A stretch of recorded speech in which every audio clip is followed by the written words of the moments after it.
చెప్పుకోవచ్చు. అవునండి. యేసుక్రీస్తు ప్రభుల వారి గురించి కొన్ని మాటలు చెప్పడానికి మీ గ్రామం వచ్చామండి.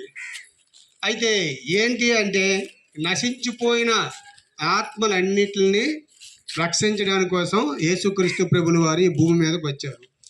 2026 సంవత్సరాల క్రితము దేవాది దేవుడు ఈ భూలోకాన్ని ఉద్భవించాడు.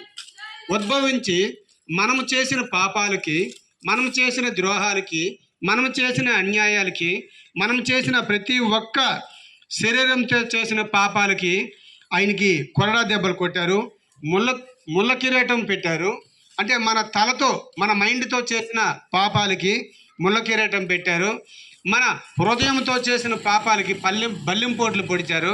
అలాగే దేవాది దేవుడు మన కోసం, కేవలం మన కోసం ఈరోజు మనం ఇంత ఆనందంగా ఉన్నామంటే, ఇంత సంతోషంగా ఉన్నామంటే దానికి కారణం ఏంటంటే, యేసుక్రీస్తు ప్రభుల వారు మనల్ని కొనుక్కున్నారు.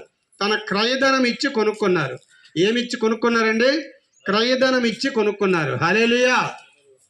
దేవాది దేవుడు ఏం చెప్తున్నాడు అంటే, ప్రయాసపడి భారం మోసుకుంటున్న సమస్త జనులారా నా యొద్దకు రండి, నేను మీకు విశ్రాంతి కలగజేస్తానంటున్నాడు. హల్లెలూయా. ఏంటి విశ్రాంతి అంటే, మనము ఉదయం లేచింది మొదలుకొని రాత్రి పడుకున్నంత వరకు ఏదో ఒక పని, ఏదో ఒక భారం, ఏదో ఒక వేదన, ఏదో ఒక రోదన, ఏదో ఒక శోధన. ఉదయం లేచిన నుంచి రాత్రి పడుకున్నంత వరకు ఏమి తిందుమా, ఏమి తాగుదామా, ఏమి పని చేద్దామా, రేపటికి పని ఉంటుందో ఉండదో, రేపు ఎలా ఉంటుందో, ఈరోజు ఎలా ఉంది, రేపు ఎలా ఉంటుందో, ఎల్లుండి ఎలాగ ఉంటుందని ఎప్పుడూ మనకి వేదన వేదన వేదన వేదన. కానీ దేవాది దేవుడు అంటాడు, ప్రయాసపడి భారం మోసుకొనుతున్న సమస్త జనులారా నా యొద్దకు రండి, నేను మీకు విశ్రాంతి కలగజేసేదని అంటున్నాడు. విశ్రాంతి అంటే మనకు భూలోకంలో విశ్రాంతి ఉండదండి. ఎందుకు భూలోకంలో విశ్రాంతి ఉండదు అంటే, మనం లేచింది నుంచి పడుకున్నంత వరకు ఎప్పుడూ వేదనే. అందుకే దేవాది దేవుడు ఏంటంటున్నాడు అంటే, మిమ్మల్ని పరలోక రాజ్యానికి వారసులు చేస్తానంటున్నాడు. హల్లెలూయా. మనము ఒక 5 నిమిషాలు ఎండలో ఉండగలమా? ఉండలేము. ఎండకి మండిపోతుంటుంది, ఉక్కకి మండిపోతుంటుంది. అది మనం చనిపోయి, పాపంలోనే చనిపోయి, ద్రోహంలోనే చనిపోయి, అన్యాయంలోనే చనిపోయి, పాపపు చూపుల్లో చనిపోయి, తాగుడులో చనిపోయి, జోదంలో చనిపోయి, నరహత్య చేసుకొని చనిపోయి, ఇచ్చుకు మాట్లాడిపోయి చనిపోతే మనం నరకానికి వెళ్తామండి. ఆ నరకము మన ఆత్మ నిత్యము కాలుతూనే ఉంటుంది.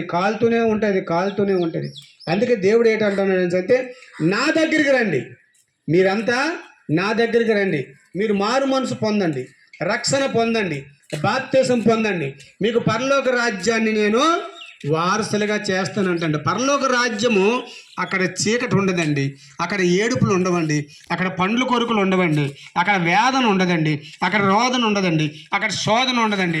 అక్కడ ఎప్పుడు ఏంటి? వెలుగు. ఎప్పుడు ఏంటండి? వెలుగు, గొప్ప వెలుగు. అక్కడ చీకటి అనేదే ఉండదు. అక్కడ గొప్ప వెలుగు, అక్కడ గొప్ప సంతోషం, అక్కడ గొప్ప ఆనందం. ఎక్కడా లేని ఆనందం, ఎక్కడా లేని సంతోషం, ఎక్కడా లేని మనశ్శాంతి అక్కడ ఉంటుంది. ఎప్పుడు కూడా దేవాది దేవుడు మన గురించి అక్కడ 24 పెద్దలతో మనం సంతోషంగా, ఆనందంగా, ఎంతో మహానందంగా ఉంటామండి. అలాంటి పరలోక రాజ్యం కావాలా, నరకలోకం కావాలా? మిమ్మల్ని ఆలోచించుకోమంటున్నాడు. ఈరోజు మీరు ఇంతకుముందు విన్నారో లేదో, యేసుక్రీస్తు ప్రభు వారు గొప్ప దేవుడు, గొప్ప రక్షకుడు, గొప్ప విమోచకుడు. ఆయనలోనే ఆనందం ఉంది, ఆయనలోనే ఆరోగ్యం ఉంది, ఆయనలోనే ఆయుష్ ఉంది, ఆయనలోనే పరలోక రాజ్యం ఉందండి. ఆయన తప్ప వేరే దేవుడే లేడు. హల్లెలూయా. హల్లెలూయా. దేవాది దేవుడు యేసుక్రీస్తు ప్రభువు అండి.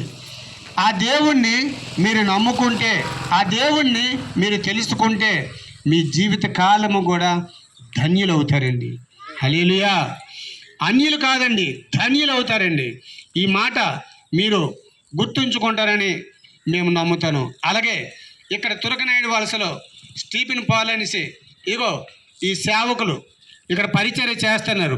మీకు ఇంకా తెలుసుకోవాలనేసి ఉంటే ప్రతి ఆదివారం, ప్రతి శుక్రవారం. ఇగోండి ఇక్కడ అడ్రస్,